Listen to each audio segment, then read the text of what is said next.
نحمده ونصلي على رسوله الكريم اما بعد فاعوذ بالله من الشيطان الرجيم بسم الله الرحمن الرحيم رب اشرح لي صدري ويسر لي امري واحلل عقدة من لساني يفقهوا قولي رب زدني علما اللهم فقهنا في الدين اللهم اني اسألك ايمانا لا يرتد ونعيما لا ينفد ومرافقة محمد صلی اللہ علیہ وسلم فی اعلیٰ جنت الخلد آمین یا رب العالمین۔ تو انشاءاللہ آج ہم شروع کریں گے باب قول اللہ تعالی واذکر فی الکتاب اسماعیل انہ کان صادق الوعد۔ اللہ سبحانہ و تعالیٰ کا یہ فرمان، اور کتاب میں اسماعیل علیہ السلام کا ذکر کیجیے، یقیناً وہ وعدے کے سچے تھے۔ قال حدثنا قتيبة بن سعيد قال حدثنا حاتم عن يزيد بن أبي عبيد عن سلمة بن الأكوع رضی اللہ عنہ قال، سلمہ بن اکوع رضی اللہ عنہ سے روایت ہے۔ سلمہ بن اکوع رضی اللہ عنہ جو صحابی رسول ہیں، ان کی ایک بڑی خاص ان کی ایک صلاحیت تھی، یہ بہت تیز بھاگتے تھے، جیسے کوئی چیتے کی طرح تیز بھاگتا ہے۔ اور ایک مرتبہ نبی صلی اللہ علیہ وسلم کے اونٹ جب مدینہ میں کچھ چوری ہوئے تو انہوں نے دیکھا، اور یہ ان چوروں کے پیچھے بھاگے، اور وہ ایک گروپ تھا اور ان کے ساتھ اونٹ تھے اور وہ بھگائے لے جا رہے تھے، اور یہ پیدل ساتھ بھاگے، ان کے پاس گھوڑا بھی نہیں تھا، اور پھر سارا راستہ انہوں نے کبھی ان کے اوپر ٹیلے پہ چڑھ کے پتھر پھینکے، کبھی یہ درخت پہ چڑھ کے ان کو کوئی تیر ان کے اوپر پھینکتے تھے، اور بالآخر انہوں نے انہیں جا لیا۔ وہ تنگ آئے کہ یہ ایک اکیلا آدمی یہ ایسے ہمیں پریشان کر رہا ہے، اور انہوں نے گھیر لیے واپس نبی صلی اللہ علیہ وسلم کے اونٹ۔ یعنی اس طرح کی صلاحیت رکھنے والے، اور ساتھ ہی وہ راوی حدیث بھی ہیں، ساتھ ہی وہ حدیث بھی روایت کر رہے ہیں۔ اتنی ایک انسان کے اندر اللہ تعالیٰ نے ہمہ جہتی رکھی ہے کہ وہ کئی ڈفرینٹ جو کام ہیں ان میں ایکسیل کر سکتا ہے، اور ہر انسان کے اندر اللہ تعالیٰ نے ہڈن ٹیلنٹس رکھے ہیں۔ تو کبھی بھی اپنے آپ کو لمٹ نہیں کرنا چاہیے، اور یہ بہرحال ضروری نہیں ہے ہر انسان ہر فیلڈ میں آگے نکل سکے، ایکسیل کرے۔ ظاہر ہے کہ اللہ تعالیٰ نے بعض صلاحیتیں کچھ کو دی ہوتی ہیں، کچھ کو پھر ان سے الگ سے کوئی اور صلاحیت دی ہوتی ہے، اسی لیے تو ٹیم ورک کی اتنی اہمیت ہے نا۔ لیکن پھر بھی انسان کو کبھی بھی اپنے آپ کو اتنا انڈر ایسٹیمیٹ نہیں کر دینا چاہیے کہ میں تو کچھ کر ہی نہیں سکتی۔ بہرحال سلمہ بن اکوع رضی اللہ عنہ سے روایت ہے، وہ کہتے ہیں، مر رسول اللہ صلی اللہ علیہ وسلم، رسول اللہ صلی اللہ علیہ وسلم گزرے، علی نفر من اسلم، چند لوگوں کے پاس سے، a group of people، نفر چند لوگوں کے پاس سے جو قبیلہ اسلم کے تھے، ینتدلون جو تیر اندازی کر رہے تھے۔ فقال رسول اللہ صلی اللہ علیہ وسلم، تو رسول اللہ صلی اللہ علیہ وسلم نے فرمایا، ارمو بنی اسماعیل، اے اولاد اسماعیل تیر اندازی کرو، فإن أباكم كان راميا، کیونکہ تمہارے باپ بھی بڑے تیر انداز تھے، یعنی اسماعیل علیہ السلام تیر انداز تھے۔ ہم نے پیچھے پڑھا نا کہ ایک مرتبہ ابراہیم علیہ السلام جب تشریف لائے ہیں مکہ میں ملنے کے لیے، تو اسماعیل علیہ السلام کو کہاں پایا؟ چاہے زمزم کے پاس درخت کے نیچے، اور اس وقت وہ تیر سیدھے کر رہے تھے۔ وَأَنَا مَعَ ابن فلان، اور میں فلاں فریق کے ساتھ ہوں۔ قال، تو وہ کہتے ہیں راوی یعنی سلمہ بن اکوع رضی اللہ عنہ، فَأَمْسَكَ أَحَدُ الْفَرِيقَيْنِ بِأَيْدِيهِمْ، تو یہ جب سنا کہ نبی صلی اللہ علیہ وسلم نے فرمایا کہ میں فلاں ٹیم کے ساتھ ہوں، تو دوسرے جو تھے انہوں نے اپنے ہاتھ روک لیے۔ فقال رسول اللہ صلی اللہ علیہ وسلم، تو رسول اللہ صلی اللہ علیہ وسلم نے فرمایا، ما لکم لا ترمون، تم لوگوں کو کیا ہوا، تم کیوں نہیں تیر اندازی کرتے؟ فقالو، تو وہ بولے، یا رسول اللہ، اے اللہ کے رسول، نرمی وانت معہم، ہم تیر اندازی کریں جبکہ آپ دوسروں کے ساتھ ہیں؟ قال ارمو وانا معکم کلکم، تو آپ صلی اللہ علیہ وسلم نے فرمایا، تیر اندازی کرو، میں تم سب کے ساتھ ہوں۔ اب یہاں اس حدیث میں جو امام بخاری جو یہاں پر لے کر آئے ہیں یہ حدیث، تو یہ تو اسماعیل علیہ السلام کے ذکر کی وجہ سے ہے۔ بہرحال تیر اندازی جو ہے وہ اللہ تعالیٰ کو بھی پسند ہے، نبی صلی اللہ علیہ وسلم نے اس کو سیکھنے کے لیے بھی تحریک دی ہے صحابہ کرام کو، اور بلکہ ان کا آپس میں ایک مقابلہ بھی کروایا ہے۔ تو یہ جو ہوتے ہیں نا جیسے نشانہ لگانا اور نشانہ لگا کے شوٹ کرنا، جیسے یہ فوجی مشقوں میں بھی ہوتا ہے، پھر اسی طرح سے آرچری وغیرہ، یہ سب وہ چیزیں ہیں کہ جو انسان کو کسی ایسے وقت پر جو جنگ کا وقت ہو یا کوئی بھی اس کے اوپر ایسی پینک کی سچویشن ہو تو وہ اس کو مدد کر سکتی ہیں۔ ایک ایسی سکل ہے کہ جو انسان کو سیکھنی چاہیے، یہ وار سکلز میں سے ہے اور یہ لائف سکلز میں سے بھی ہے، انسان کو اپنی وار کے علاوہ کی زندگی میں بھی ضرورت پڑ سکتی ہے۔ تو بہرحال جزیرہ عرب کے باشندے بنو اسماعیل اور شام اور فلسطین کے باشندے بنو اسرائیل ہیں، یہ ہم سب جانتے ہیں۔ اسماعیل علیہ السلام کی اولاد مکہ میں جو ہے وہ وہاں سے اٹھی ہے، اور اسحاق علیہ السلام جو دوسرے بھائی ہیں، چھوٹے ہیں اسماعیل علیہ السلام سے، وہ شام اور فلسطین میں ہی رہے، اور ان کی اولاد ان کے بیٹے اسحاق علیہ السلام کے بیٹے یعقوب کی نسبت سے اسرائیل یا بنو اسرائیل کہلائی ہے،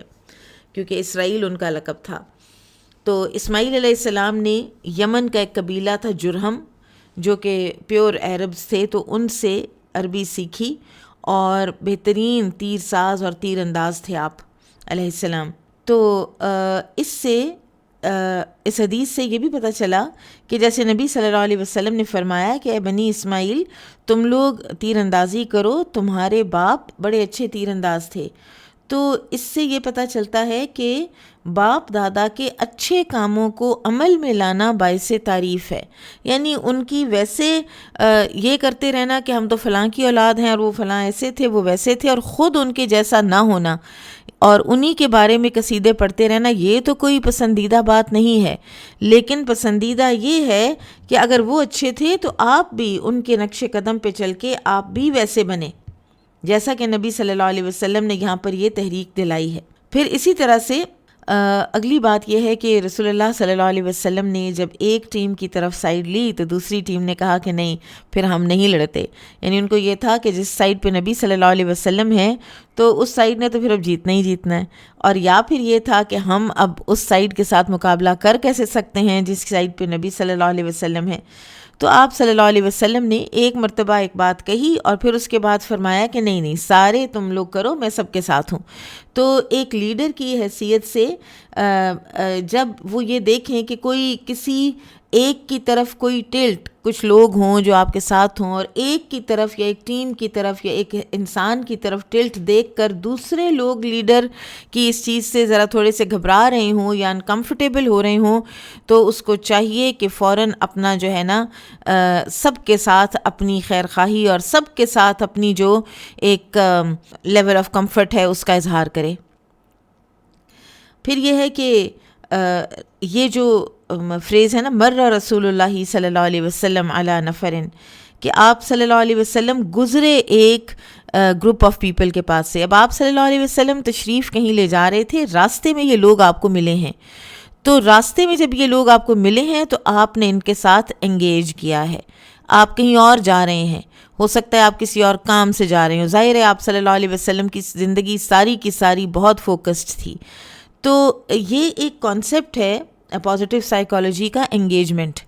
کہ آپ لوگوں کے ساتھ انگیج رہا کریں، اور پوری ایک کیٹیگری ہے احادیث کی جو ہم اگزامپل میں دے سکتے ہیں، جس میں آتا ہے کہ مر رسول اللہ صلی اللہ علیہ وسلم، آپ صلی اللہ علیہ وسلم گزرے کہیں سے تو آپ نے یہ کیا، تو آپ نے یہ فرمایا۔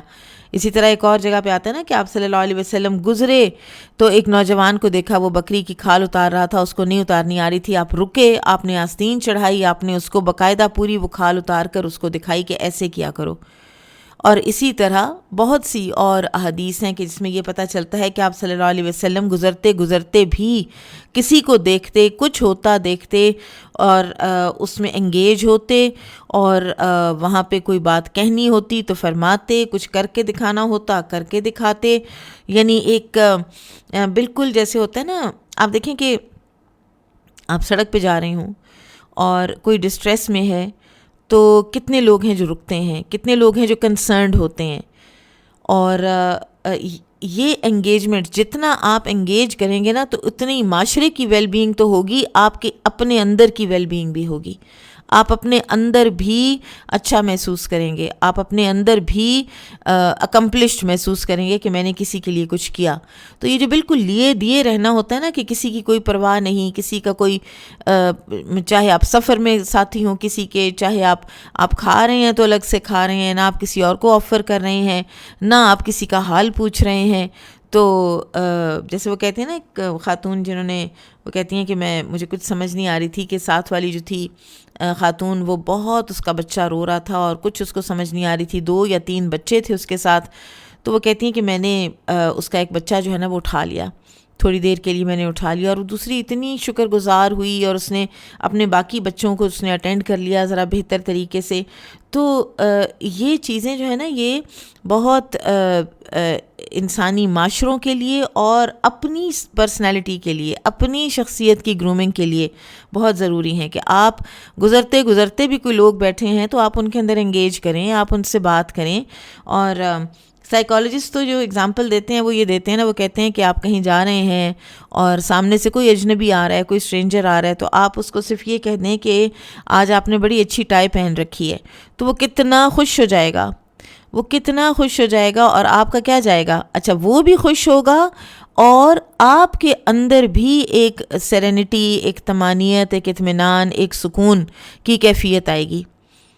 اور یہ کہ ہر کوئی اجنبیوں کی طرح، مشین کی طرح روبوٹک زندگی گزارتا چلا جا رہا ہے، لوگ چل رہے ہیں، کوئی اگر پھسل کے گرے، میں ایک دفعہ کسی ویسٹرن کسی ملک میں تھی اور میں وہاں پہ اکیلی میں جا رہی تھی اور سردیاں تھیں اور نیچے سلپری تھا، تو میں نے ارد گرد جو لوگوں کو دیکھا، نان مسلم ملک تھا، تو میں نے ارد گرد اپنے لوگوں کو دیکھا نا جب، تو ایسے میں کھڑی ہو کے نا تو میں نے سوچا کہ اگر میں یہاں پہ پھسلوں اور میں گر جاؤں تو میرا نہیں خیال کہ کوئی رکے اور مجھے اٹھائے، ہو سکتا ہے کوئی رکتا، لیکن وہ جو ایک رفتار تھی لوگوں کی اپنے دفتروں کو جانے کی، اپنے پرپز فل، اور وہ تو ادھر ادھر دیکھ بھی نہیں رہی تھی، وہ تو کہیں ہوا میں دیکھ رہے ہوتے اور وہ چلی جا رہی ہے، دنیا چلی جا رہی ہے اپنے کاموں میں، اپنے مکینیکل کاموں میں،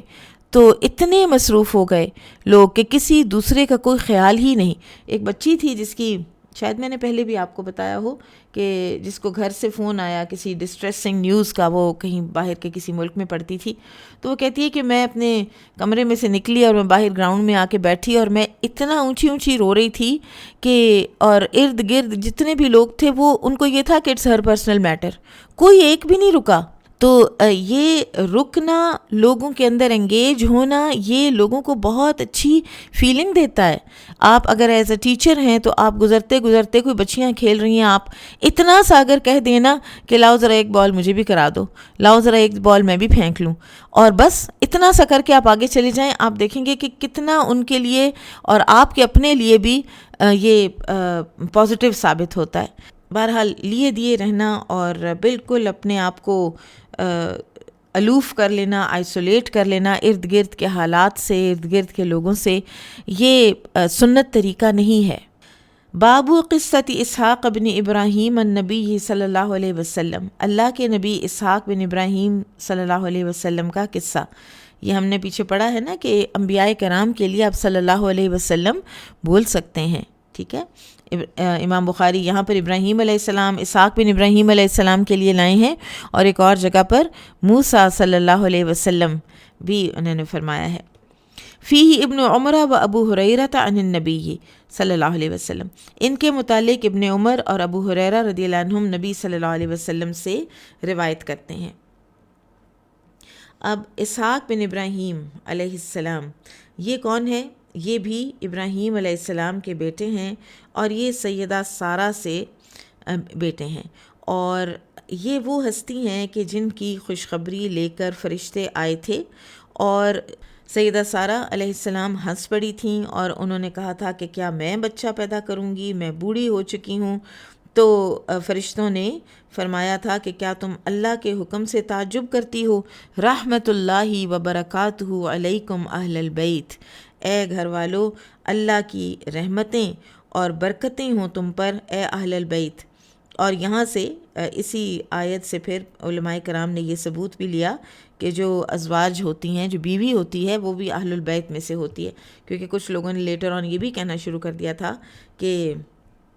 بیوی جو ہے وہ اہل بیت میں شامل نہیں ہے۔ بہرحال تو اسحاق علیہ السلام کے پیدا ہونے کی خوشخبری دی، اور صرف اسحاق علیہ السلام کی نہیں بلکہ یہ بتایا کہ وہ زندہ بھی رہیں گے، ان کی آگے سے اولاد بھی ہوگی، اور آگے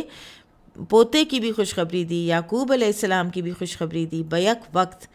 اور اس خوشخبری کو سن کر پھر انہوں نے دوبارہ پوچھا تھا کہ کیا تمہارا معاملہ ہے، آپ لوگ آئے کیوں ہیں؟ کیونکہ وہ سمجھ گئے تھے کہ یہ صرف بیٹے کی بشارت دینے کے لیے یہ فرشتے اتنے اس طرح سے نہیں آئے ہیں۔ تو پھر انہوں نے بتایا کہ ہم قوم لوط کی طرف بھیجے گئے ہیں۔ اور اسحاق علیہ السلام کو اللہ تعالیٰ نے قرآن میں غلام علیم کے نام سے یاد کیا ہے، غلام علیم۔ اور جہاں کہیں بھی اسماعیل علیہ السلام کے لیے آیا ہے تو وہ آیا ہے غلام حلیم۔ تو دونوں کی جو شخصیتوں کا فرق ہے وہ بھی ان آیات میں ہمیں واضح ہوتا ہے۔ اور اسماعیل علیہ السلام کے بارے میں اتنا ہی تذکرہ ہے صحیح بخاری میں۔ اور اسماعیل علیہ السلام ابراہیم علیہ السلام کی جو دعا ہے، ربی حب لی من الصالحین، کہ اے میرے رب مجھے صالحین میں سے اولاد عطا فرما۔ اور کہتے ہیں کہ یہ جب وہ جلاوطن ہو رہے تھے اور ہجرت کر رہے تھے اپنے گھر سے، عراق سے، تو اس وقت انہوں نے یہ دعا مانگی تھی، تو اللہ سبحانہ و تعالیٰ نے واپسی کا فرمایا فبشرناہ بغلام حلیم، تو ہم نے اس کو ایک بڑے حلم والے، بڑے ہی تحمل والے لڑکے کی خوشخبری دی۔ اور حلم اور تحمل تو نظر آتا ہے نا اسماعیل علیہ السلام کا، یا ابت افعل ما تؤمر میں، کہ اے ابا جان آپ کر ڈالیے جس کا بھی آپ کو حکم دیا جاتا ہے، آپ مجھے صابرین میں سے ہی پائیں گے۔ تو یہ ابراہیم علیہ السلام کی آنکھوں کی ٹھنڈک بنے جب ابراہیم علیہ السلام بالکل بے اولاد تھے، اور پھر انہی کو ابراہیم علیہ السلام نے مکہ میں چھوڑا اللہ تعالیٰ کے حکم سے۔ اور یہی وہ ہستی ہیں جن کے بارے میں سورہ ابراہیم میں آتا ہے کہ ابراہیم علیہ السلام نے اللہ تعالیٰ سے عرض کی انی اسکنت من ذریتی بواد غیر ذی زرع عند بیتک المحرم ربنا لیقیموا الصلاۃ فاجعل افئدۃ من الناس تہوی الیہم وارزقہم من الثمرات لعلہم یشکرون، کہ اے میرے اللہ، اے میرے رب، میں نے اپنی اولاد کے ایک حصے کو اس بے آب و گیا وادی میں تیرے حرام، تیرے محترم گھر کے قریب لا کے بسا دیا ہے، اے میرے رب، صرف اس لیے، اے ہمارے رب، اس لیے کہ یہ نماز قائم کریں، تو تو لوگوں کے دل ان کی طرف مائل کر دے اور انہیں پھلوں میں سے رزق دے تاکہ یہ شکر گزار ہوں۔ اور یہ جو من ذریتی ہے، یہ کون ہے؟ ہاجرہ علیہ السلام اور ان کے بیٹے اسماعیل علیہ السلام۔ پھر اسی طرح سے آج جو زمزم کا پانی ہے وہ بھی ہمیں انہی کے طفیل سے ملا، انہی کی وہ پیاس تھی جو اللہ تعالیٰ نے اس چشمے کی صورت میں بجھائی۔ پھر اسی طرح سے یہی وہ ہستی ہیں کہ جن کے بارے میں ان کے والد نے خواب دیکھا کہ وہ ان کو ذبح کر رہے ہیں، انی ارا فی المنام انی اذبحک فانظر ماذا تری، کہ میں دیکھتا ہوں خواب میں کہ میں تجھے ذبح کر رہا ہوں، تم بتاؤ اب تم کیا کہتے ہو؟ تو انہوں نے کہا یا ابت افعل ما تؤمر ستجدنی ان شاء اللہ من الصابرین۔ تو انہوں نے عرض کی کہ اے ابا جان آپ کر ڈالیے جس کا آپ کو حکم دیا جا رہا ہے، آپ بے شک انشاءاللہ مجھے صبر کرنے والوں میں پائیں گے۔ تو کہتے ہیں کہ ابراہیم علیہ السلام نے یہ سن کر فرمایا تھا نعم العون انت یا بنی علی امر اللہ، کتنے اچھے تم میرے معاون ہو اے میرے بیٹے اللہ کے حکم پر۔ یعنی اگر بیٹا معاونت نہ کرتا، بیٹا بھاگتا، بیٹا گھبرا جاتا، بیٹا انکار کر دیتا، تو ظاہر ہے کہ ابراہیم علیہ السلام کو پھر مشکل ہوتی اس خواب کو پورا کرنے میں۔ اور یہ اسماعیل علیہ السلام ہی کے اس ساری جو یہ ذبح ہے، جو واقعہ ہے، اس کی سنت کی پیروی میں آج تک آپ عید الاضحیٰ کے موقع پر جو جانور ہے وہ قربان کرتے ہیں۔ پھر کعبہ انہوں نے تعمیر کیا اپنے والد کے ساتھ مل کر۔ پھر ان کی اللہ تعالیٰ نے جو صفات بیان کی ہیں وہ نمبر 1 صادق الوعدی، وعدے کا سچا۔ یہ کیا کوئی واقعہ ہوا ہوگا؟ ایک واقعہ جو ہم نے سیرت کی کتابوں میں پڑھا ہے، وہ بعض لوگ یہ کہتے ہیں کہ وہ نبی صلی اللہ علیہ وسلم سے منسوب نہیں ہے، بلکہ وہ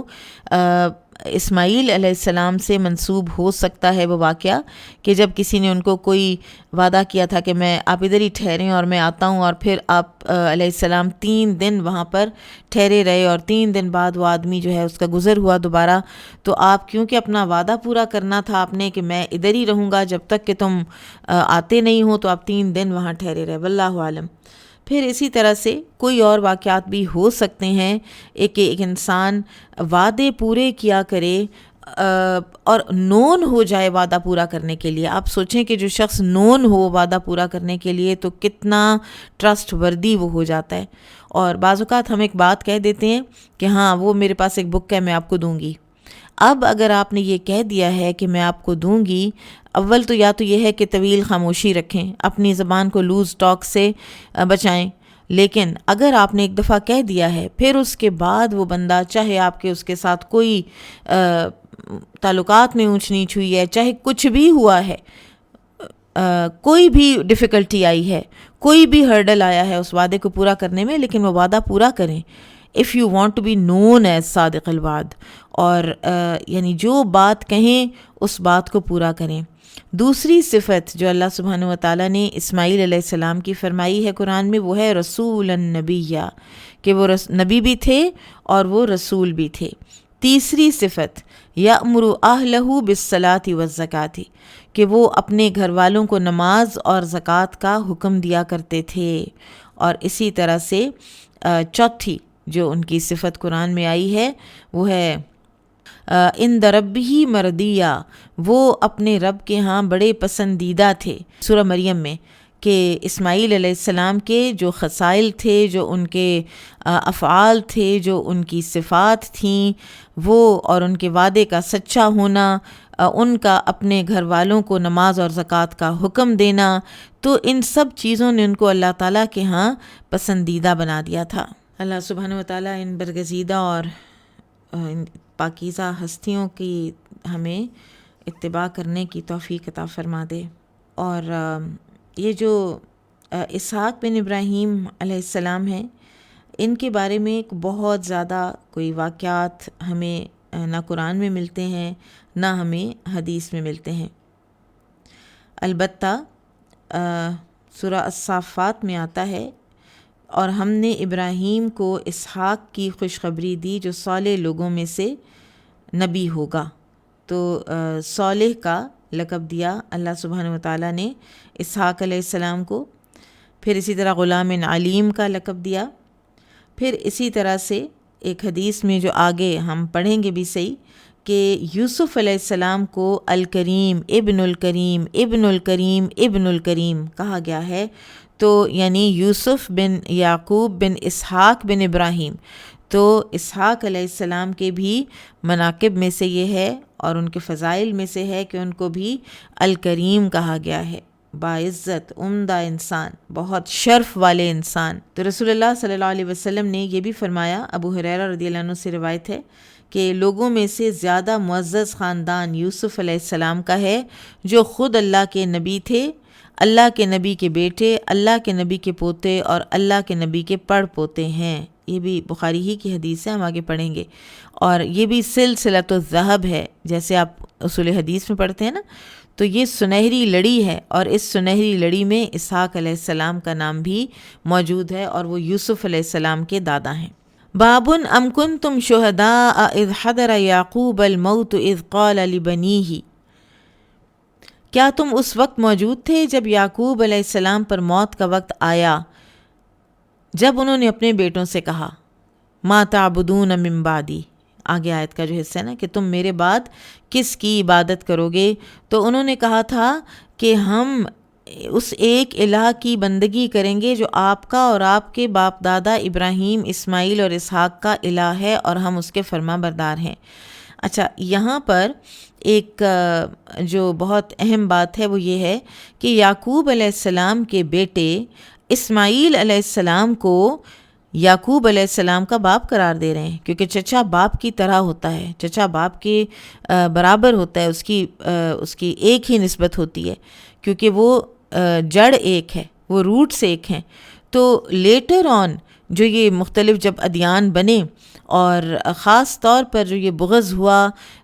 بنی اسرائیل کو جب بنو اسماعیل کے ساتھ، جب نبی صلی اللہ علیہ وسلم کی بعثت بنو اسماعیل میں ہو گئی، تو انہوں نے جو شوشے چھوڑے، ان میں سے ایک یہ بھی ہے کہ ذبیح اللہ جو ہیں وہ تو اسحاق علیہ السلام ہیں، اسماعیل علیہ السلام نہیں ہے۔ پھر اسی طرح سے جتنی بھی اسماعیل علیہ السلام کے حوالے سے فضائل و مناقب ہیں، ان کو اسحاق علیہ السلام کی طرف شفٹ کرنے کی کوشش کی اور اپنا تعلق اسماعیل علیہ السلام سے توڑنے کی کوشش کی، حالانکہ جو ان کے اپنے ڈائریکٹ ڈسینڈنٹس ہیں وہ تو ان کو بالکل اسحاق اور اسماعیل علیہ السلام کو اپنا جو ہے وہ باپ قرار دے رہے ہیں، ایک جتنا۔ آگے حدیث پڑھتے ہیں۔ قال حدثنا اسحاق بن ابراہیم سمع المعتمر عن عبید اللہ عن سعید بن ابی سعید المقبوری عن ابی ہریرہ رضی اللہ عنہ قال قیل للنبی من اکرم الناس۔ ابو ہریرہ رضی اللہ عنہ سے روایت ہے، وہ کہتے ہیں کہ نبی صلی اللہ علیہ وسلم سے عرض کیا گیا کہ لوگوں میں سب سے زیادہ مکرم کون ہے، سب سے زیادہ اکرم، سب سے زیادہ باعزت، صاحب شرف کون ہے؟ قال، تو آپ صلی اللہ علیہ وسلم نے فرمایا اکرمہم اتقاہم، سب سے زیادہ معزز و محترم لوگوں میں وہ ہے جو اللہ تعالیٰ سے سب سے زیادہ ڈرنے والا ہے۔ قالو، تو لوگوں نے کہا یا نبی اللہ، اے اللہ کے نبی، لیس عن ھذا نسألک، ہم آپ سے یہ سوال نہیں پوچھ رہے۔ قال، تو آپ صلی اللہ علیہ وسلم نے فرمایا فاکرم الناس یوسف، تو پھر سب سے جو اکرم ہے، سب سے مکرم وہ لوگوں میں سے یوسف علیہ السلام ہے، نبی اللہ، جو خود نبی تھے اللہ کے، ابن نبی اللہ، اور اللہ کے نبی کے بیٹے تھے، ابن نبی اللہ، اور پھر وہ بھی اللہ کے نبی کے بیٹے تھے، ابن خلیل اللہ، اور وہ خلیل اللہ کے بیٹے تھے، یعنی یوسف بن یعقوب بن اسحاق بن ابراہیم، خلیل اللہ ابراہیم علیہ السلام۔ قالو، صحابہ نے عرض کی لیس عن ھذا نسألک، یا رسول اللہ صلی اللہ علیہ وسلم ہم اس کے متعلق بھی نہیں پوچھ رہے، یہ نہیں ہمارا مطلب۔ قال، تو آپ صلی اللہ علیہ وسلم نے فرمایا افعن معادن العربی تسألونی، تو کیا تم خاندان عرب کے متعلق پوچھ رہے ہو؟ معادن یہ جو کانیں ہوتی ہیں، جیسے کہ کوئلے کی یا ہیرے کی یا سونے کی، یہ سب جو کانیں ہوتی ہیں ان کو معادن کہا جاتا ہے۔ تو کیونکہ ان کے اندر سے خزانے نکلتے ہیں اور ان کو کھودنے سے بڑی بڑی لوگوں کو خیر حاصل ہوتی ہے، تو جو کوئی شرف والے خاندان تھے ان کے لیے بھی پھر یہ لفظ بولا جانے لگا۔ لوگوں نے عرض کی قالو نعم، کہ جی ہاں ہم یہ پوچھ رہے ہیں۔ تو قالا، تو آپ صلی اللہ علیہ وسلم نے فرمایا فخیارکم فی الجاہلیت خیارکم فی الاسلام اذا فقہوا، تو فرمایا تم میں سے جو جاہلیت میں اچھے تھے وہ اسلام میں بھی اچھے ہیں، بشرطے کہ وہ دین میں فقاہت حاصل کریں۔ اب یہاں پر بڑی ایک خوبصورت ہمیں بات پتہ چلتی ہے تعلیم کے اعتبار سے، کہ لوگوں نے سوال کیا رسول اللہ صلی اللہ علیہ وسلم سے، تو آپ صلی اللہ علیہ وسلم نے سوال کو جتنا سمجھا اسی کے مطابق آپ صلی اللہ علیہ وسلم نے جواب دے دیا۔ تو صحابہ نے عرض کی کہ یا رسول اللہ ہم یہ نہیں پوچھ رہے۔ اب آپ کے سوال کا جواب یا آپ کا سوال کسی کو اگر سمجھ نہیں آتا اور وہ جواب کچھ اور دیتا ہے، تو آپ کے پاس دو طریقے ہیں اس کو واپسی بات کرنے کے۔ ایک طریقہ یہ ہے جو صحابہ نے اختیار کیا کہ یا رسول اللہ ہم یہ نہیں پوچھ رہے، تو دوسرا طریقہ یہ ہے کہ آپ اس کو کہیں کہ آپ میرا سوال نہیں سمجھے۔ تو اس میں علماء کرام کہتے ہیں کہ ادب کا تقاضا ہے کہ آپ یہ نہ کہیں جس سے آپ پوچھ رہے ہیں کہ آپ میرا کوشچن نہیں سمجھیں۔ اس میں حالانکہ معنی دونوں کا ایک ہے، لیکن اس میں فرق ہے ادب کے لحاظ سے۔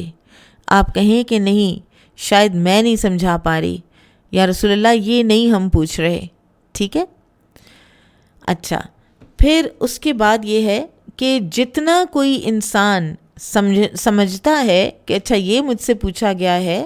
اور اسی کے حوالے سے وہ جواب دیتا ہے، اب حالانکہ وہ جواب پوچھنے والے کی مراد نہیں ہے، لیکن پھر بھی وہ گناہ گار نہیں ہوگا کیونکہ اس کو اتنی ہی اسی طرح کی سمجھ آئی ہے. پھر اس کے بعد جو یہ بات ہے فَخِيَارُكُمْ فِي الْجَاهِلِيَّةِ خِيَارُكُمْ فِي الْإِسْلَامِ إِذَا فَقِهُوا،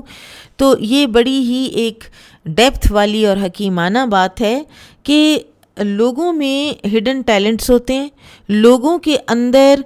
لوگوں کی شخصیات ہوتی ہیں، اور بعض لوگ دوسرے لوگوں سے زیادہ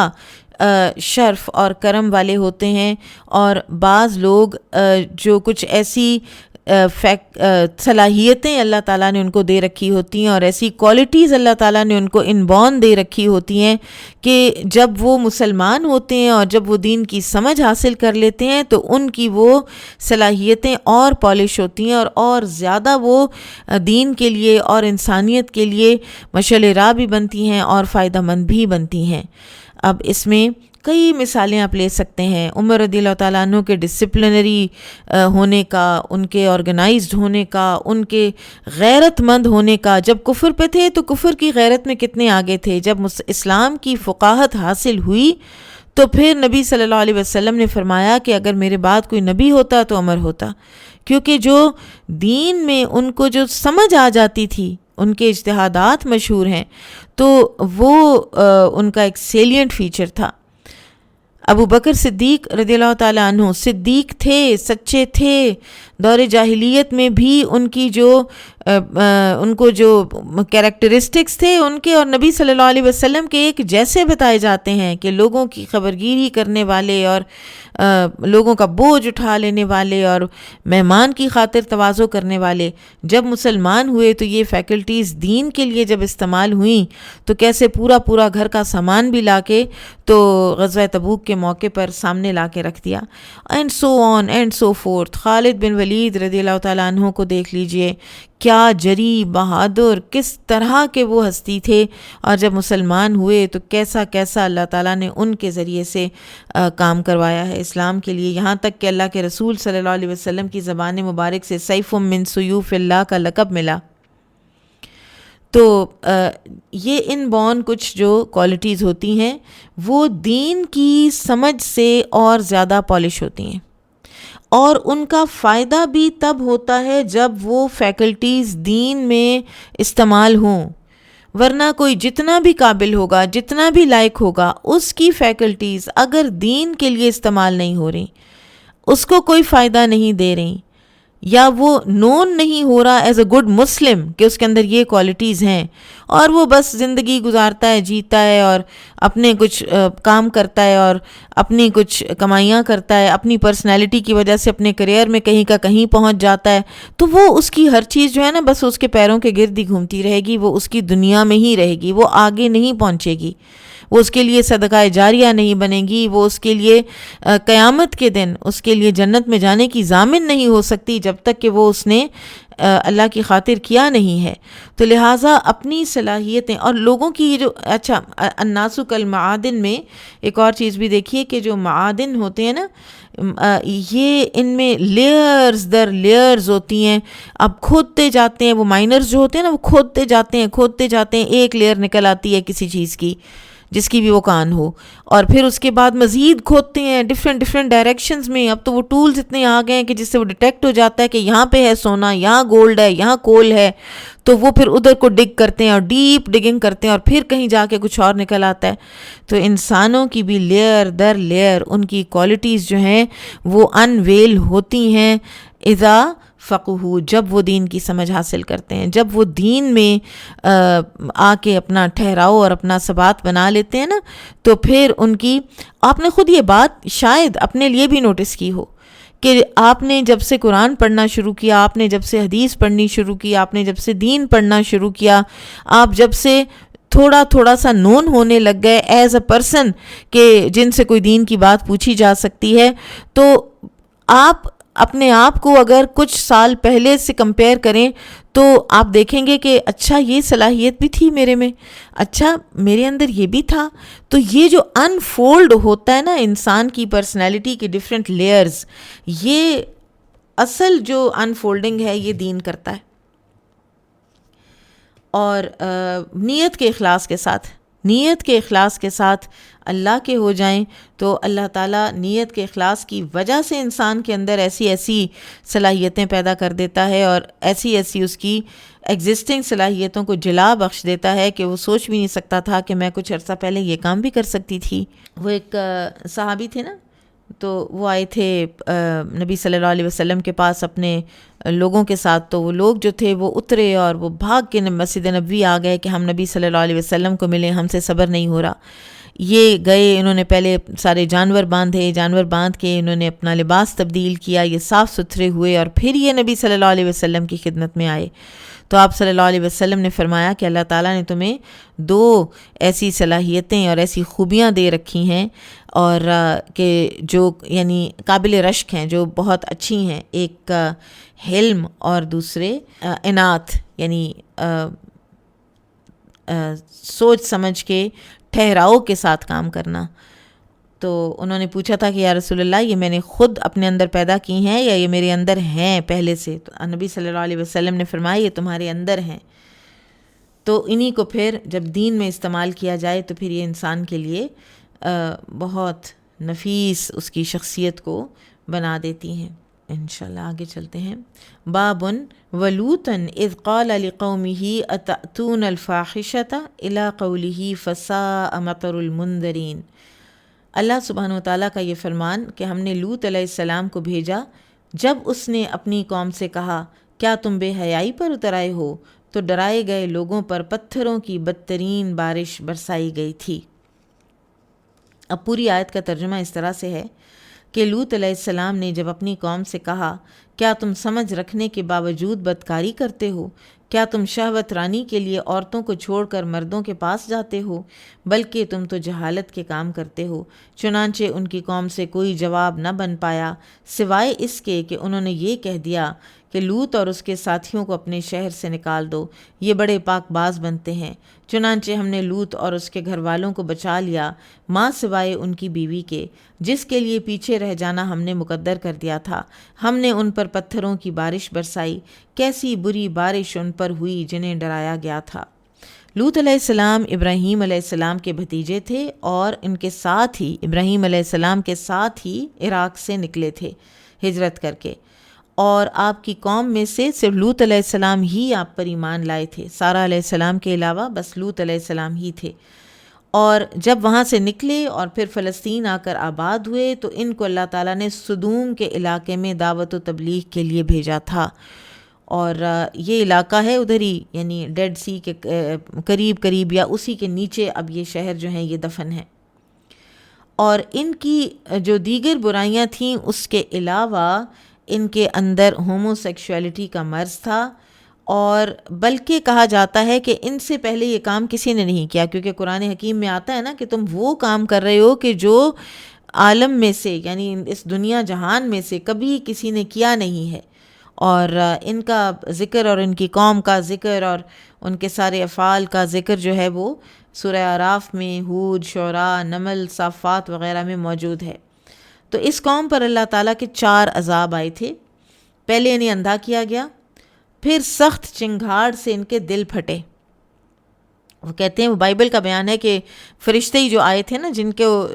نوجوان لڑکوں کو دیکھ کر تو یہ سارے بھاگے ہوئے آئے، اور ان فرشتوں نے لوط علیہ السلام کو تسلی دی کہ آپ بالکل فکر مند نہ ہوں، ہم اللہ کے بھیجے ہوئے فرشتے ہیں، یہ ہمیں کچھ نہیں کہہ سکتے. تو ایک فرشتے نے اپنی کوہنی آگے کی تھی اور اس کی واللہ عالم، لیکن اس کی وجہ سے سارے کے سارے جو ہیں یہ اندھے ہو گئے تھے. اور اندھے ہونے کے بعد سخت چنگھاڑ سے ان کے دل پھٹے، پھر بالآخر انہیں زمین سے اٹھا کر الٹا کر کے زمین پر پٹخا گیا. جیسے جبرائیل علیہ السلام نے فرمایا کہ میں نے ان بستیوں کو، سدوم اور عمورہ کی بستیاں قوم لوط کو، میں نے اپنے پروں پر اٹھایا، آسمان تک لے گیا اور پھر الٹا انہیں پٹخا. اور پھر جب یہ الٹے آسمانوں سے نیچے یہ گر رہے تھے تو اوپر سے پتھروں کی بارش ان پر برسائی گئی. اور آج وہاں پر بحیرہ مردار یا ڈیڈ سی ہے،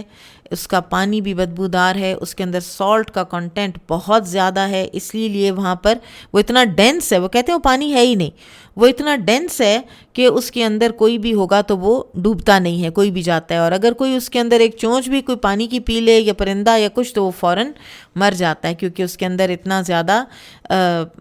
سالٹ ہے۔ لیکن ایک چیز یہاں پر کہنی ضروری ہوگی کہ جو معذب اقوام ہیں، یہ ہم نے پیچھے بھی شاید ذکر کیا تھا کہ جو جن جگہوں پر اللہ تعالیٰ کا عذاب ہوا، ان جگہوں کو سائٹ سینگ کی جگہ اور ریکریشن کی جگہ نہیں بنا لینا چاہیے۔ ڈیڈ سی کے بھی جو ہیں وہ بھی اسی طرح سے ماسکس اور اس کی مڈ کے ماسکس اور وہ چھوٹے چھوٹے ساشے اور لوشنز اور کیا کیا کچھ جو ہے، یہ جی ڈیڈ سی سے آیا، یہ جی ڈیڈ سی کی مٹی کا بنا ہوا ہے، یہ مڈ ماسک ہے، یہ ڈیڈ سی کا ہے۔ تو اگر ہم واقعی اللہ تعالیٰ کے سارے جو وعدے وعید ہیں ان کے اوپر یقین رکھتے ہیں تو ہم اس کے کبھی قریب بھی نہیں پھٹکیں گے، اور ڈیڈ سی پہ جا کے اور وہاں پر ریکریشن کرنا ایک مومن کی تو شان کے ہی خلاف ہے، جہاں اس کو یہ پتہ ہو کہ اللہ تعالیٰ کا اتنا عذاب ہے۔ اگر کسی کو یہ نہ بھی پتہ ہو کہ نبی صلی اللہ علیہ وسلم نے ان جگہوں پر جا کر اور صرف تیزی سے گزر جانے کا اور روتے ہوئے اور تیزی سے گزر جانے کا، بغیر دل لگائے گزر جانے کا حکم دیا ہے، اگر کسی کو یہ نہ بھی پتہ ہو تو کیا انسان کے اپنے دل سے یہ آواز نہیں اٹھتی کہ مجھے یہاں بیٹھ کر اس جگہ پہ جہاں پہ اللہ تعالیٰ الرحمن نے اپنا ریتھ دکھایا ہے، اپنا غضب نازل کیا ہے، تو وہاں پر میں بیٹھ کے اور ہنسوں اور بولوں اور میں ریکریشن کے لیے جاؤں؟ کیا دنیا میں اور جگہیں ختم ہو گئی ہیں؟ تو اپنی ریکریشنز جو ہیں ان کو بھی سوچ سمجھ کر ہی پلان کرنا چاہیے، اپنی ویکیشنز کو بھی سوچ سمجھ کر ہی پلان کرنا چاہیے۔ قال حدثنا ابو الیمانی قال اخبرنا شعیب قال حدثنا ابو الزنادی عن الاعرج عن ابی ہریرہ رضی اللہ عنہ ان النبی صلی اللہ علیہ وسلم قال یغفر اللہ للوط ان کان لیأوی الی رکن شدید۔ ابو ہریرہ رضی اللہ عنہ سے روایت ہے کہ نبی صلی اللہ علیہ وسلم نے فرمایا،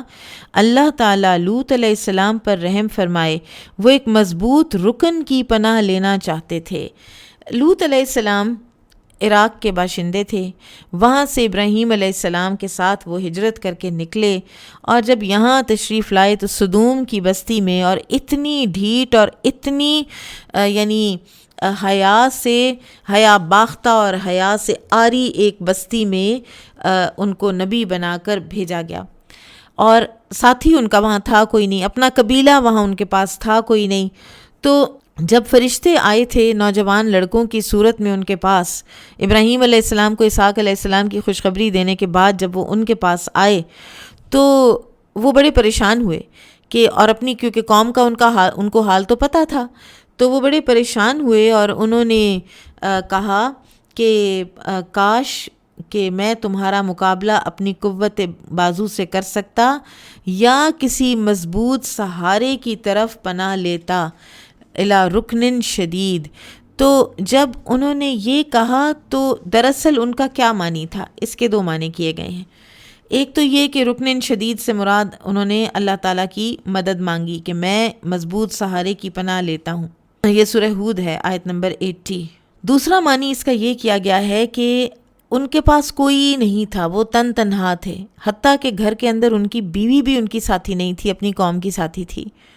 سوائے ان کی 2 بیٹیوں کے کوئی ان پر ایمان نہیں لایا، وہ غریب الدیار تھے، اور کوئی ان کا وہاں پر وفا کرنے والا ایسا ساتھی نہیں تھا، اور مہمان آئے تو قوم لوط بدتمیزی کرنے پر اتر آئی۔ تو ایسے میں انہوں نے کہا کہ کاش میرے پاس کوئی ذاتی قوت ہوتی، یا میرا یہاں کوئی خاندان یا قبیلہ ہوتا جو آج میری عزت کا دفاع کرتا۔ تو نبی صلی اللہ علیہ وسلم نے فرمایا کہ لوط علیہ السلام پر اللہ رحم فرمائے کہ انہوں نے رکن شدید کی خواہش کی کہ کوئی ایسا ہو ستون، کوئی ایسا ہو کہ جس پر میں فال بیک اپون کروں،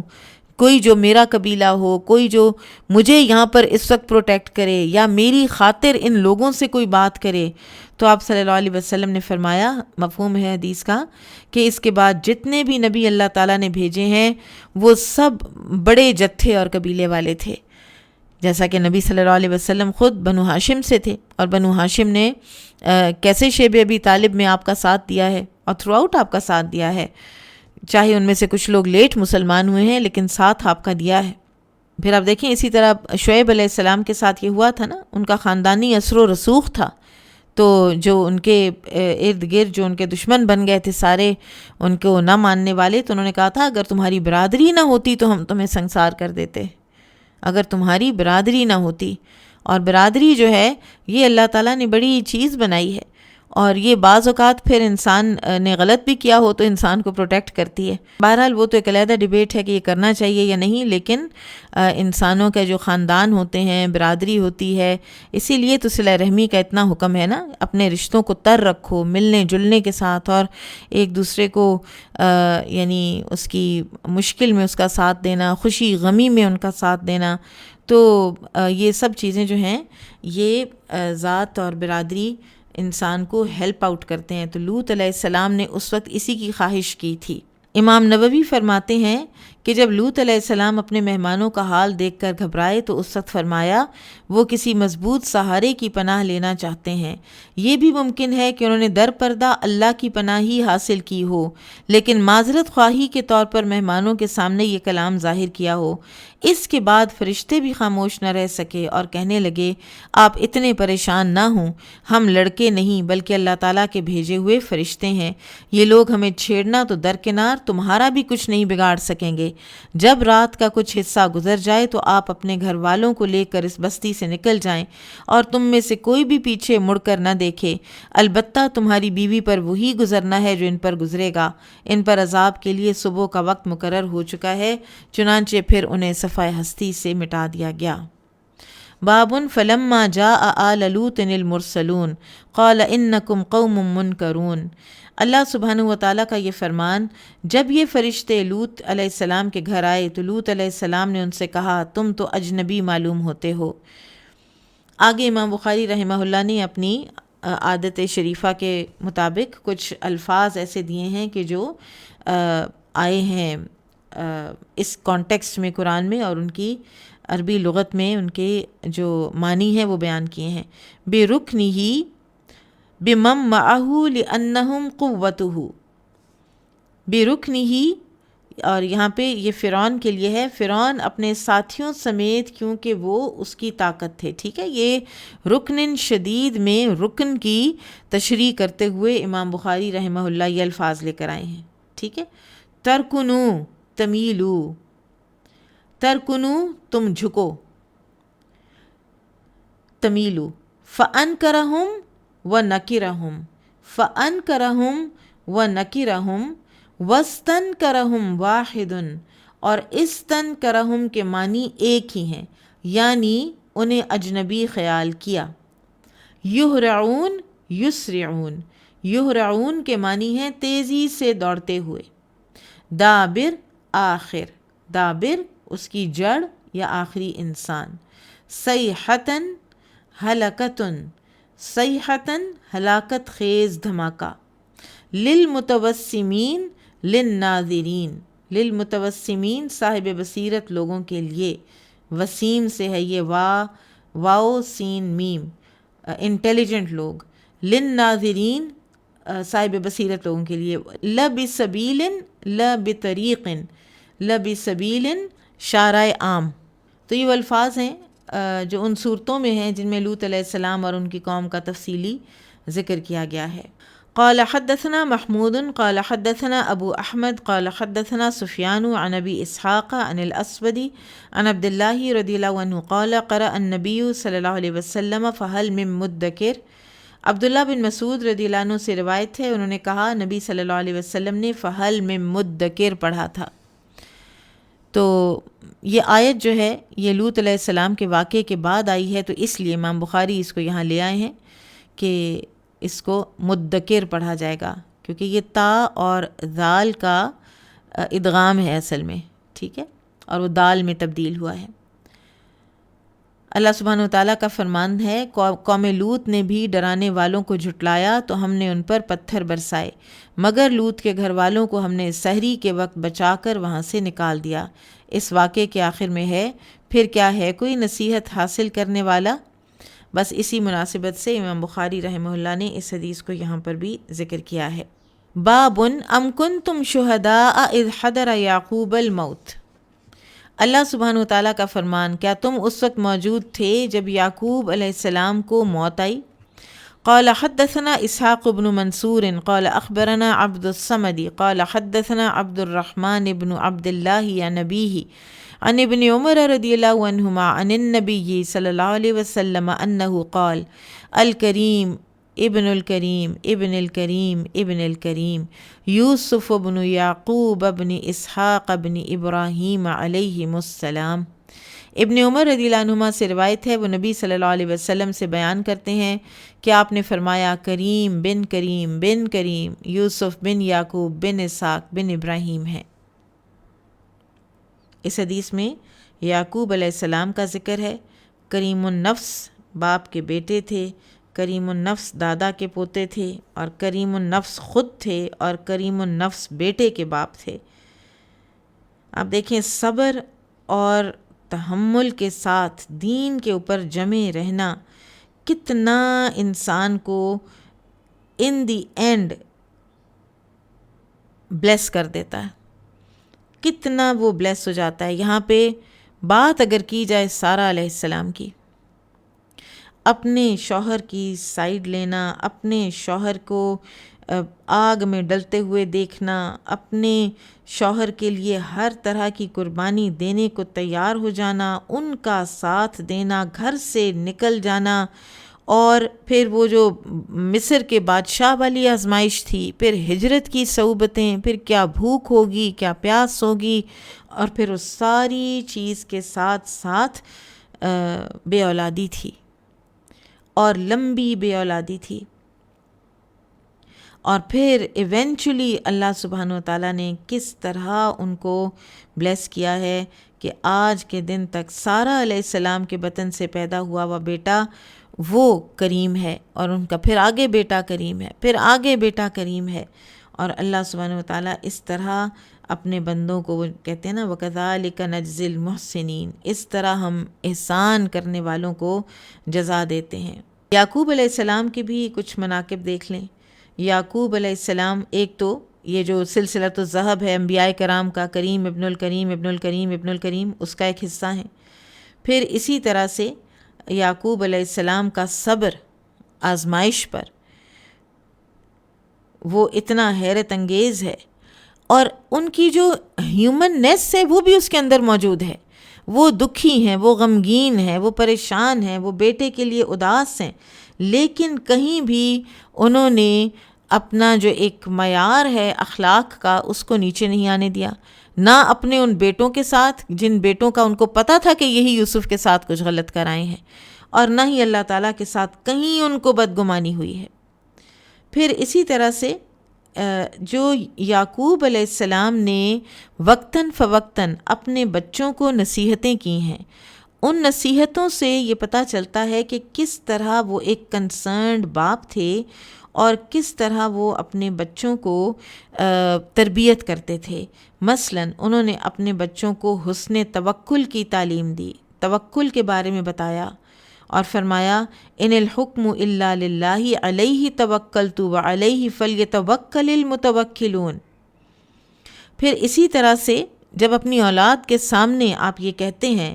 انما اشکو بثی وحزنی الی اللہ واعلم من اللہ ما لا تعلمون، ایک تو اپنا مقام و مرتبہ بھی بتایا، اور ساتھ یہ بتایا کہ میں اپنے غم اور اپنی ساری گریونسز جو ہیں وہ اللہ تعالیٰ کے آگے رکھتا ہوں۔ اور یہ کتنا خوبصورت طریقہ ہے تربیت کا کہ یہ بتا دینا کہ میں اپنے غموں کے ساتھ ایسے ڈیل کرتا ہوں، اور ایک باپ جب یہ کہے کہ میں تو اپنے غموں کے ساتھ ایسے ڈیل کرتا ہوں تو اولاد کے اندر وہ چیز سرایت کرتی ہی کرتی ہے۔ پھر اسی طرح انہوں نے اپنے بیٹوں کو تلقین کی، اور اب یہ وہ بیٹے ہیں جو ابھی تک نہ یوسف علیہ السلام ملے ہیں، لیکن ساتھ کے ساتھ اے میرے بیٹو اللہ تعالیٰ کے ساتھ اچھا گمان رکھنا، حسن الظن باللہ تعالی انہوں نے سکھایا۔ جب انہوں نے کہا وَلَا تَيْأَسُوا مِن رَوْحِ اللَّهِ انہ لا ییأس من روح اللہ الا القوم الکافرون، کہ اللہ کی رحمت سے مایوس نہ ہونا، اللہ کی رحمت سے تو کافر قوم مایوس ہوا کرتی ہے۔ اور یہ وہ وقت ہے کہ جب ان کو وہ مصر بھیج رہے ہیں کہ جاؤ اور یوسف کی بھی تلاش کرو اور بنیامین کی بھی تلاش کرو اور مایوس نہیں ہونا بالکل بھی۔ پھر اسی طرح انہوں نے جو وصیت کی اپنے بیٹوں کو وقت وفات، ان کو اپنے بیٹوں کے ایمان کی فکر تھی، ان کو اپنے بیٹوں کے توحید پر رہ جانے کی فکر تھی، اور یہ سورۃ البقرہ میں آتا ہے وَوَصَّىٰ بِهَا إِبْرَاهِيمُ بَنِيهِ وَيَعْقُوبُ يَا بَنَيَّ إِنَّ اللَّهَ اصْطَفَىٰ لَكُمُ الدِّينَ فَلَا تَمُوتُنَّ إِلَّا وَأَنْتُمْ مُسْلِمُونَ۔ پھر اسی طرح آگے سورۃ البقرہ میں یہیں پر آتا ہے کہ کیا تم اس وقت حاضر تھے جب یعقوب علیہ السلام کو موت آئی، موت کا وقت آیا، جب انہوں نے اپنے بیٹوں سے کہا کہ میرے بعد کس کی عبادت کرو گے، تو انہوں نے کہا کہ ہم آپ کے الہ اور آپ کے باپ دادا ابراہیم، اسماعیل اور اسحاق کے الہ کی عبادت کریں گے، کہ جو الہ واحد ہے اور ہم اسی کے فرما بردار ہیں۔ یعقوب علیہ السلام کے بارے میں آتا ہے کہ ان کی عمر مبارک 100 سال سے اوپر تھی جب ان کی وفات ہوئی، اور یوسف علیہ السلام کو ملنے کے بعد ان کی وفات ہوئی تھی، اور ان کی جو وصیت تھی وہ یہ تھی کہ ان کو اپنے والد اسحاق علیہ السلام اور دادا ابراہیم علیہ السلام کے ساتھ دفن کیا جائے۔ واللہ اعلم، علیہم السلام اجمعین۔ باب قول اللہ تعالی لقد کان فی یوسف و اخوتہ آیات للسائلین۔ اللہ سبحانہ و تعالیٰ کا یہ فرمان کہ یوسف اور ان کے بھائیوں کے واقعے میں سوال کرنے والوں کے لیے متعدد نشانیاں ہیں۔ اب یہ جو للسائلین ہے نا، اس کے دو معنی کیے گئے ہیں۔ ایک معنی یہ ہے کہ اہل مکہ نے یہود مدینہ سے کہا کہ ہمیں کوئی ایسا سوال بتاؤ جو رسول اللہ صلی اللہ علیہ وسلم، محمد صلی اللہ علیہ وسلم کو لاجواب کر دے، اور پھر یہ کھل جائے بات کہ یہ نبی نہیں ہے، نعوذ باللہ۔ تو انہوں نے بڑا سوچ سمجھ کر، یہودی علماء نے بڑا ایک تاریخ سے ریلیٹڈ سوال اہل مکہ کو بتایا کہ ان سے پوچھو کہ ابراہیم، اسحاق اور یعقوب علیہ السلام تو شام اور فلسطین کے رہنے والے تھے، وہاں رہے ہیں یہ، تو یہ یعقوب علیہ السلام کی اولاد مصر میں کیسے پہنچ گئی؟ اور جنہیں اہل مصر یعنی فرعون کی غلامی سے پھر لیٹر آن موسیٰ علیہ السلام نے نجات دلوائی تھی، ان کو بھیجا گیا تھا۔ تو کفار مکہ کے سوال کے جواب میں سورہ یوسف پوری کی پوری نازل ہو گئی، اور یہ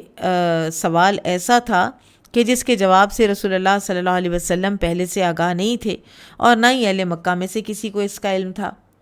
تو ایک تو للسائلین میں سائلین سے مراد اہل مکہ ہیں، اور اس میں نشانیاں کیا ہیں اہل مکہ کے لیے؟ کہ جو یوسف علیہ السلام کے بھائیوں نے ان کے ساتھ کیا انیشلی، وہی تم لوگ اس وقت اپنے بھائی بند کے ساتھ اور اپنے میں سے بہترین انسان کے ساتھ کر رہے ہو۔ اور جس طرح سے یوسف علیہ السلام کو اللہ تعالیٰ نے کامیاب کیا زندگی میں، اسی طرح سے دنیا اور آخرت میں اسی طرح سے نبی صلی اللہ علیہ وسلم کو بھی کامیابی حاصل ہوگی۔ دوسرا معنی للسائلین کا کیا گیا ہے کہ یہ شوق دلانے سے ہے، شوق دلایا جا رہا ہے کہ یہ ایک ایسی کہانی ہے، یہ ایک ایسی سورہ ہے اور ایسا واقعہ ہے کہ جس کے بارے میں سوال کیا کرو،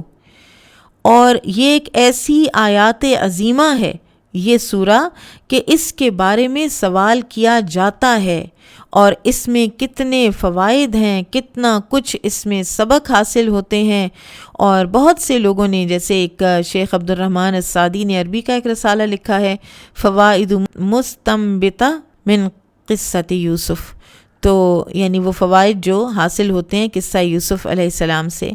اور اسی طرح سے ڈاکٹر یاسر قاضی کی 50 لیسنز جو ہے وہ بھی بک ہے، وہ بھی اویلیبل ہے، کہ سورہ یوسف سے کیا کیا لیسنز ڈرائیو ہوتے ہیں۔ اسی طرح سے آپ اگر نیٹ پہ farhatashmi.com پہ دیکھیں تو لیٹلی سورہ یوسف جو 4 سیشنز میں کروائی ہے انہوں نے کینیڈا میں، وہ بھی بڑی بہترین ہے۔ اچھا، اس سے مجھے دس ریمائنڈز می میں ابھی شیئر کرتی ہوں، اور آپ کے گروپ میں انشاءاللہ ہم شیئر کروا دیتے ہیں۔ سورہ یوسف کا ای لرننگ کورس ایک شروع ہو رہا ہے، اور میں یہ چاہوں گی کہ آپ سب اس کو جوائن کر لیں. 1 ویک ہے، 7 ویکس کا ہے، اور اس میں آپ رجسٹر کریں، باقاعدہ پراپر رجسٹرڈ اسٹوڈنٹ کے طور پر آپ اس میں شریک ہوں. 4 سے 5:45 پاکستان ٹائم ایوری وینسڈے 2 اکتوبر سے شروع ہو رہا ہے، اور اس کو آپ رجسٹرڈ اسٹوڈنٹ کے طور پر جوائن کیجئے، اور اینڈ میں آپ کو اس کا سرٹیفکیٹ آف کمپلیشن بھی ملے گا انشاءاللہ. تو اس کو مت مس کیجیے گا. ابھی ہم پڑھ بھی رہے ہیں، اور ابھی ہی الحمدللہ اللہ تعالیٰ نے ہمارے لیے اپرچونٹی پیدا کر دی، تو